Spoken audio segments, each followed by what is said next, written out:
Bismillahirrahmanirrahim. In this video we will start the pulmonology.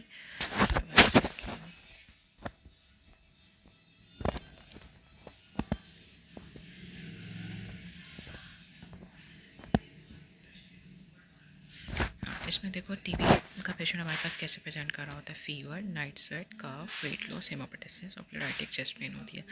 Diagnose कैसे करते हो आप? एक्सरे करवाते हो, स्पुटम का स्मेयर लोगे, कल्चर, एएफपी स्टेन और न्यूक्लिक एसिड एम्प्लीफिकेशन टेस्ट। अब इसके साइड इफेक्ट आपने याद रखने हैं। आर से ऑरेंज में आ रहा था ना, ये orange colour secretion flow like symptoms cause करेगा, ठीक है।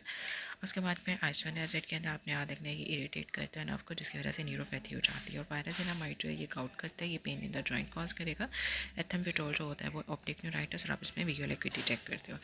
अब इसमें आपने ना फॉर एग्जांपल अगर जो है LFT 3x कम है ना, जैसे LFTs बढ़े हुए हैं लेकिन 3 टाइम्स कम है, तो आप उसमें मॉनिटर करते हो वीकली, ठीक है। लेकिन अगर 3 to 5x ज़्यादा है देन आप जॉन्डिस के साथ आप सारी डॉक्स को स्टॉप कर दो कि नहीं है, तो फिर मॉनिटर करो उसे वीकली, ठीक है। और अगर 5x ज़्यादा है तो फिर आप ऑल ड्रग को स्टॉप कर दोगे और रीस्टार्ट 1 by 1।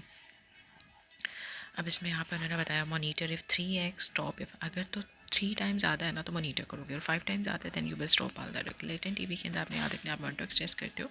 अगर फॉर एग्जांपल 6 से कम है तो ये नेगेटिव है, और अगर 6 से 15 तक है तो ये पॉजिटिव है ड्यू टू द BCD और इन्फेक्शन की वजह से भी। उस 15 से ज़्यादा तो ये टीबी इन्फेक्शन को सजेस्ट कर रहा होता है, ठीक है। और जो अल्टरनेटिव ब्लड टेस्ट होते हैं वो इग्रा होते हैं, इंटरफेरोन गामा रिलीज। अब इसमें पल्मोनरी डिजीज़ में देखो ऑब्स्ट्रक्टिव है, रिस्ट्रक्टिव होती है। ऑब्स्ट्रक्टिव के अंदर ना मसला एक्सेलिंग में आता है, रिस्ट्रिक्टिव के अंदर इनहेलिंग में आता है, ठीक है। अब अगर मैं इसमें बात करें FEV1 रेशो की, ये भी कम होती है, ठीक है। अगर हम टोटल लंग कैपेसिटी की बात करें तो वो भी ज़्यादा होती है। रेजिडुअल वॉल्यूम पे ज़्यादा, ये ऑब्स्ट्रक्टिव की बात हो रही है। और फिर रेजिडुअल वॉल्यूम बढ़ जाएगा ना, लंग कैपेसिटी भी बढ़ जाएगी, और डिफ्यूज़ जो कैपेसिटी है डिफरेंट वो एम्फीसेमा में कम हो जाती है, ठीक है। रेस्ट्रिक्टिव के अंदर सब कुछ कम हो जाएगा, जो FEV1 और FVC रेशो होती है बढ़ जाती है, ठीक है। इसके अंदर आपने COPD अस्थमा याद रखना है, रिस्ट्रिक्टिव के अंदर फाइब्रोसिस वाली। ओके अब इसमें लंग कार्सिनोमा, ये भी बहुत इंपॉर्टेंट है। आपने लंग कार्सिनोमा में स्मॉल सेल और नॉन स्मॉल सेल आते हैं। स्मॉल सेल के अंदर ना सारे SC वाले आते हैं, SAEDH, कुशिंग, SVC, लैम्बर्टिटन BC में आता है। और अगर नॉन स्मॉल सेल में स्क्वेमस के अंदर P वाले आ देखते हैं, हाइपोकैल्सीमिया पैराथायराइड की वजह से, पेनकोस्ट, हॉर्नर। एडिनो के अंदर आपने हाइपरट्रोफिक पल्मोनरी और शियाट्रोपैथी आ देखते हैं। अमोनिया की मोस्ट कॉमन ऑर्गेनिज्म आपको पता होना चाहिए कि ओवरऑल स्टेप नमोनिया होता है, अल्कोहलिक में क्लेप्साला होता है, COPD में एच इन्फ्लुएंजा होता है, आफ्टर द इन्फ्लुएंजा जो है वो एस्टेफोरियस होता है, ठीक है।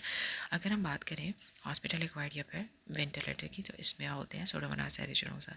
HIV के अंदर होता है निमोसिस्टिक जीरोवगाई।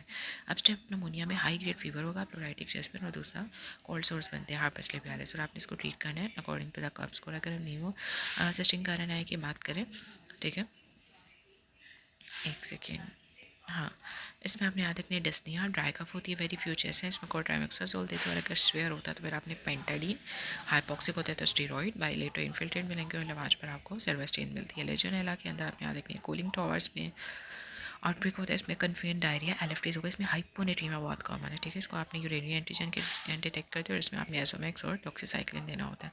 अब सोल्यूटरी नगरी अगर 3 सेंटीमीटर से कम है तो आप फर्दर उसका CT करवाओगे, ठीक है।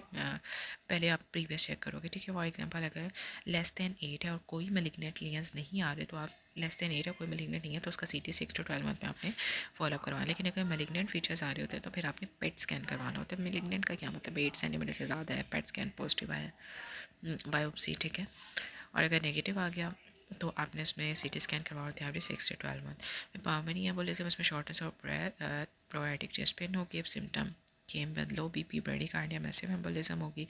इसमें आपने साइनस टैकीकार्डिया, डिप्रेशन आ जाता है। अगर फॉर एग्जांपल वेस्ट स्कोर 2 से ज़्यादा है तो CT एंजियो, कम है तो D डायमर, और प्रेग्नेंट है देन CKD। गोल्ड स्टैंडर्ड के अंदर आपने पल्मोनरी एंजियोग्राफी करनी होती है। अगर कम है, सॉरी, अगर फेल स्कोर कम है तो D डायमर, और अगर ज़्यादा हो तो CT एंजियो। अगर अनस्टेबल है तो थ्रोम्बोलिटिक देन सर्जिकल थ्रोम्बेक्टमी, ठीक है।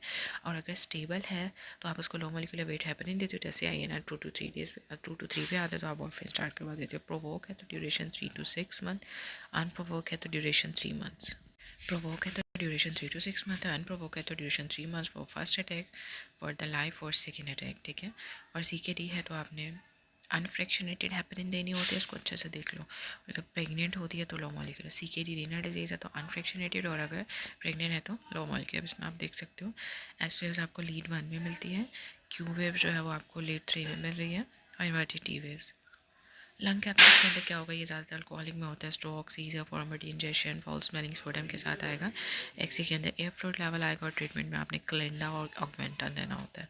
ठीक है, फिर उसके बाद है ARDS के अंदर आपने याद रखो कि देखो नमूनिया में किस तरह का नज़र आ रहा है, वॉल्यूम ओवरलोड, और ARDS में आपको टाइडल वॉल्यूम कम मिलेगा, पिप भी कम होता है, ब्लड प्रेशर भी कम होता है। सेप्टिक जो हो तो वेसोप्रेसिन दोगे।